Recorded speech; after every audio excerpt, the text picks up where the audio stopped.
स्वागत है आप सबका फिर से एक बार आपके अपने YouTube चैनल आस्क ऑटो गुरु पर। मैं चेतन पाटिल लेकर आई हूं आपके लिए फिर से एक नया संडे कमेंट बॉक्स, जहां पर हफ्ते भर के आप ही के द्वारा पूछे गए सभी सवालों के मैं देता हूं जवाब। प्रैक्टिकली सभी कमेंट्स पढ़ना या फिर उनके जवाब देना पॉसिबल नहीं है, तो गिने चुने कुछ ऐसे ही कमेंट्स मैंने इस बार भी उठाए हैं जहां से आपको कुछ सीखने को मिले, कुछ नॉलेज मिले आपकी बाइक या फिर कार से रिलेटेड। तो जिन लोगों की कमेंट मैं नहीं ले पाया, प्लीज नाराज मत होना, किसी और दिन आपको उसी कमेंट के नीचे रिप्लाई भी दे दूंगा या फिर उसे यहां संडे कमेंट बॉक्स में शामिल भी कर लूंगा। बस ऐसे ही प्यार बनाते रहिए। बढ़ते हैं पहली कमेंट पे, और पहला कमेंट जो हमें पूछा है, पहला सवाल वो है लेट्स ट्रांसफॉर्मर। ये लिखते हैं, भैया नमस्ते, एक्चुअली भैया I am looking for a new bike in 125 cc segment and SP 125 is my first preference, but I want know if there any chance of release Apache RTR 125। Okay, तो इनका मानना है, यानी कि इनका पूछना है कि 125 अपाची में अगर आ रही है तो फिर मैं रुक सकूं या फिर SP 125 ले सकूं। ये इनके दो प्रेफरेंस है, SP के लिए पहले जाना चाहते हैं। इस कमेंट को लेने का मेरा पर्पस ये है कि आपको अपाची 125 के बारे में सत्य बताना चाहता हूँ। देखो, ऐसा है कि आपको YouTube पर कई सारे ऐसे वीडियो मिल जाएंगे कि भाई अब लॉन्च हो रही है, तब लॉन्च हो रही है, अब देखने को मिल जाएगी, तब देखने को मिल जाएगी। लेकिन सच्चाई तो यह है दोस्तों कि ये गाड़ी आएगी, नहीं आएगी ऐसा नहीं है, लेकिन कब आएगी ये अभी तक पता नहीं है। रूमर्स होते क्या है, कहां से मिलते हैं लोगों को ये न्यूज? एक किसी ने वीडियो बना दिया, फिर उसी की देखा देखी दूसरे ने बनाया, उसने रॉन्ग अगर डेट बोली तो दूसरा भी रॉन्ग बना देगा, तीसरा भी रॉन्ग, और ये फिर न्यूज फैलती रहती है। अफवाहों को फैलने में बिल्कुल भी टाइम नहीं लगता है, लेकिन जब तक मैं पूरी जड़ तक नहीं जाता ये सच बात है या फिर झूठ बात है, तब तक मैं आपको कमेंट नहीं कर सकता। हाँ, ये रूमर्स जरूर है कि आपको 125 अपाची देखने को मिलेगी, लेकिन कब तक ये पता नहीं, और मिलेगी भी या भी नहीं मिलेगी ये भी मैं आपको कंफर्म नहीं बता सकता। तो अगर आप चाहते हो कि 125 सीसी में जो अभी SP का ऑप्शन आपने चूज किया है, तो आप उसकी ओर जा सकते हो। मेरा जवाब आपके लिए ये है कि आप पता नहीं कब गाड़ी आएगी, जब आएगी तो आपको दिख भी जाएगी, लेकिन मेरे पास उसका कोई जवाब नहीं, क्योंकि ऑफिशियल कोई इंफॉर्मेशन मेरे पास उसके बारे में नहीं है। बस यही था, और इसीलिए मैंने इस कमेंट को पिक किया। अगली जो कमेंट है वो है मेराज काजमी, और ये लिखते हैं, भाई Suzuki Burgman street 125 front tyre का 12 इंच है, रियर टायर साइज 10 इंच है, रियर टायर बहुत छोटा है भाई, अगर 12 इंच लगवा रियर टायर देखना है तो मैं शॉर्ट में पढ़ रहा हूँ कमेंट। तो देखो काजमी जी, आपने पूछा है कि मैं रियर टायर का जो छोटा साइज है वो बड़ा कर सकता हूँ, मतलब अगर आगे 12 है तो पीछे भी 12 कर सकता हूँ क्या? देखो, ऐसा होता है कि कंपनी जब भी आपको कोई गाड़ी देती है, बर्गमैन की बात कर लेता हूँ, तो इसमें पीछे 10 इंच का है, आगे 12 इंच का है। इसमें बेल्ट ड्राइव होता है, CVT ट्रांसमिशन होता है। अगर आपने रियर टायर चेंज कर दिया तो जो गाड़ी को बनाते वक्त उन्होंने बनाने के बाद टेस्ट की होगी, उसे टेस्ट करी ही रहती है, ऐसे ही नहीं गाड़ी मार्केट में आ जाती है। तो क्या होता है कि उसमें उस 10 इंच के टायर के हिसाब से सारी टेस्टिंग करी गई है। टायर बढ़ गया मतलब डायमीटर भी बढ़ गया, उसकी गोलाई बढ़ गई, उसका आकार बढ़ गया, समझ रहे हो? तो वो चीज बढ़ गया। अब जब आपने 10 इंच की जगह 12 इंच का टायर लगा दिया, तो कहीं ना कहीं इंजन के ऊपर प्रेशर आएगा। इंजन के ऊपर प्रेशर आएगा तो हो सकता है इंटरनल कुछ छोटे छोटे स्पेयर पार्ट होते हैं, उनमें इश्यू जनरेट हो। माइलेज जो चेक किया हुआ है कंपनी ने वो 10 इंच के टायर वाले पे किया हुआ है, आपने बड़ा लगा दिया तो ऑब्वियसली माइलेज इंजन पे लोड पड़ेगा, तो डेफिनेटली भाई माइलेज भी आपको कम मिलेगा। और हो सकता है जो बेल्ट होता है आपका, जो पिकअप होता है, जो जैसे चेन ड्राइव होता है वहाँ पे बेल्ट का काम रहता है किसी भी स्कूटर में, तो हो सकता है आपको पिकअप भी कम मिले। इसके अलावा और भी छोटे बड़े कुछ इश्यूज आ सकते हैं। मॉडिफिकेशन हर तरह के हो सकते हैं बाइक में, आप इंसान का दिमाग बहुत तेज होता है, कुछ भी कर लेता है। अब जुगाड़ तो इंडिया की पहचान ही है, पता नहीं कहां कहां से क्या क्या जुगाड़ कर लेते, तो आप ये कर सकते हो, मैं मना नहीं कर रहा हूं। ये लीगल है इलीगल है ये तो बात की बात है, उसके ऊपर मैंने पूरा वीडियो बना रखा है, वो देख लेना आप। लेकिन अभी अगर आप ऐसा करते हो तो डेफिनेटली कुछ ना कुछ तो प्रॉब्लम होगा ही। कंपनी हमें जो प्रोवाइड करता है उसके ऊपर उसने कई सारी टेस्टिंग करी हुई रहती है। अगर यही चीज़ है तो कंपनी हमें क्यों 10 इंच के टायर छोड़ करके 12 के नहीं दे रही है? तो वो रीज़न है। अब मोरल पे आता हूं, आप कुछ भी चेंज कर सकते हो आपकी रिस्क पे।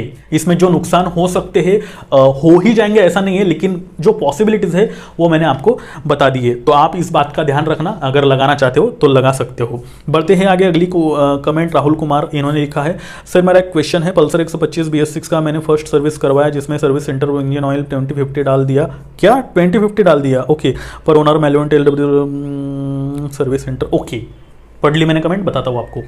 इन्होंने कहा है कि 2050 डाल दिया है सर्विस सेंटर वालों ने जब मैं सर्विसिंग करवाने के लिए गया, फर्स्ट सर्विसिंग थी। अब 10W30 इसमें लिखा है, किसमें, मैनुअल बुक में।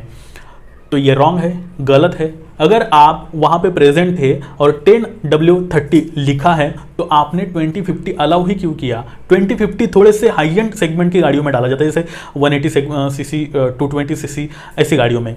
मैं ये तो नहीं कहूंगा कि आपकी गाड़ी में बहुत ज़्यादा मेजर प्रॉब्लम आ जाएगा, लेकिन अगर आप यही ऑयल कंटिन्यू रखोगे तो वो प्रॉब्लम फिर आएगा। आपको तुरंत चेंज करवा लेना चाहिए। पहले तो भाई उनसे जाकर बोला यार सर्विस सेंटर वाले भी ना ऑथराइज सर्विस सेंटर होकर भी इस तरह के काम करते हैं, तो ये गलत है एक्चुअली। जो खुद वो लोग बोलते हैं कि आपको मैनुअल बुक के हिसाब से ही जो है गाड़ी का सर्विसिंग कराना चाहिए, ऑयल चेंज करवाना चाहिए, तरह तरह की चीजें होती है, उनके रूल्स के अकॉर्डिंग अपन करते हैं और रूल्स ब्रेक तो वही कर देते हैं और बाद में जाके कंपनी का जो मतलब गाड़ी का जो प्रॉब्लम है वो हमें भुगतना पड़ता है।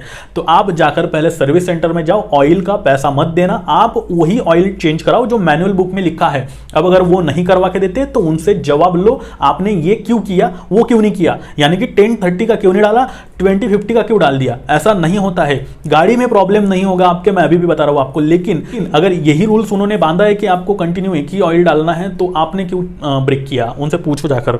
मेरे हिसाब से ये गलत है और गलत है ही। बढ़ते हैं आगे, अगली कमेंट है अंकुश पाटिल। क्या बात है, पाटिल भाऊ, ओके। इन्होंने लिखा है पाटिल भाऊ में पुलिस खात्यात कांस्टेबल आहे। इन्होंने मराठी में लिखा है, मैं आपको हिंदी में ट्रांसलेट करके दूंगा। पहले इनके कमेंट पढ़ लेता हूं। पाटिल भाऊ मी पोलीस खात्यात कॉन्स्टेबल आहे, ग्रामीण पोलीस, वय 30 वर्ष, पोलीस म्हणल्यावर प्रवास आलाच, उंची 166 सेंटीमीटर 166, ओके, आणि वजन 60 kg। एखादी चांगली बाईक सांगा कॉन्स्टेबल, म्हणजे 50 माइलेज, भारतीय विदेशी कोणत्याही कंपनीची असो, कारण चैनल भगत असतो। थैंक यू वेरी मच, और काफ़ी खुशी हुई, पुलिस वाले भी मेरा चैनल देख रहे हैं यार, अच्छी बात है। तो देखो इन्होंने पूछा है, अंकुश पाटिल इनका नाम है, इन्होंने पूछा है कि मैं पुलिस में हूँ। इस क्वेश्चंस को मेरा लेने का पर्पज़ ये है कि ऐसे कई सारे पुलिस वाले होते हैं, या कांस्टेबल हो या फिर जो ट्रैफिक पुलिस के खाते में डिपार्टमेंट में काम करते हैं, उनके लिए भी मेरा ये सजेशन है।